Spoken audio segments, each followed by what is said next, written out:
ಆತ್ಮೀಯ H16 news ವೀಕ್ಷಕರೇ, ನಾನು ನಿಮ್ಮ ಎಂ.ಐ. ಅಥವಾ ಮಲ್ಲಪ್ಪ ಜೊತೆ ಅವರು ಬೆಳಗಾವಿ ಜಿಲ್ಲೆಯಲ್ಲಿ ನಿಜವಾಗಿಯೂ ರಾಜಕೀಯ ಜಾಗೃತಿಗೊಳ್ತಾ ಇದೆ ಅಂತ ಅನಿಸ್ತಾ ಇದೆ.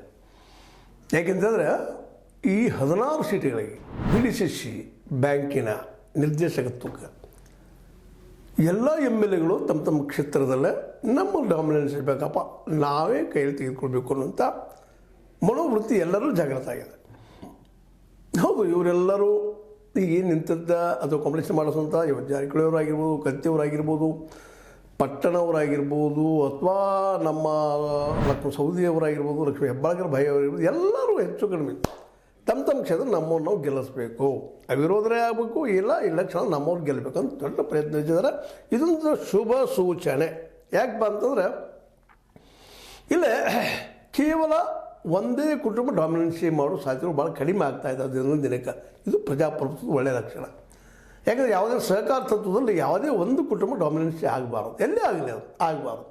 ಆಯ್ತಪ್ಪ ಅಂತಂದರೆ ಸಹಜವಾಗಿ ಆ ವ್ಯಕ್ತಿಗಳು ತಮಗೆ ಬೇಕಾದಂಥ ವ್ಯವಸ್ಥೆಯನ್ನು ಮಾಡ್ಕೊಳ್ಳೋಕ್ಕೆ, ತಮಗೆ ಬೇಕಾದವ್ರು ಸಾಲ ಕೊಡೋದಕ್ಕೆ, ಮತ್ತೇನು ಮಾಡೋದಕ್ಕೆ ವ್ಯವಸ್ಥೆಗಳು ಆಗ್ತಾಯಿರ್ತವೆ. ಅದು ಇವತ್ತು ಎಲ್ಲರೂ ಭಯ ಮೂಡಿಸಿಬಿಟ್ಟದ.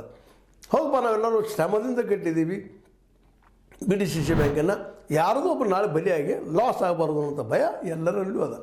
ಹೀಗಾಗಿ ಅದನ್ನು ಎಲ್ಲರೂ ಇರಲಿ, ಅವರು ಇರಲಿ, ಇವರು ಇರಲಿ, ಸಹಕಾರ ತತ್ವದಲ್ಲಿ ನಾವು ಮಾಡೋಣ ಅಂತೇಳಿ ಪ್ರತಿಯೊಂದು ಕ್ಷೇತ್ರದಲ್ಲೂ ಈ ಆಯಾಯ MLAಗಳ ಸಂಬಂಧಿಗಳು ಮತ್ತು ಇಲ್ಲೂ ಸಂಬಂಧಿಗಳು ಹೆಚ್ಚಿಗೆ ಟ್ರಸ್ಟ್ ಮಾಡ್ತಾಯಿದ್ದಾರೆ.